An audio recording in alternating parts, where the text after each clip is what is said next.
apparently, when I went to preschool, that was where I first learned English, and my mom sent me to preschool along with a glossary of words that I knew in Yiddish for the teachers to, like, if I was very upset or something, to try and understand what's happening.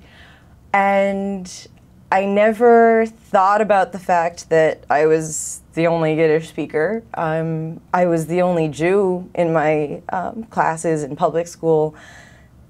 It didn't seem like it was just another part of that whole world, that I'm slightly different than everybody else, but it wasn't, oh, it makes me Yiddish special different. And I also had, I mean, my Yiddish Book friends, they all grew up speaking Yiddish. It wasn't a very odd thing.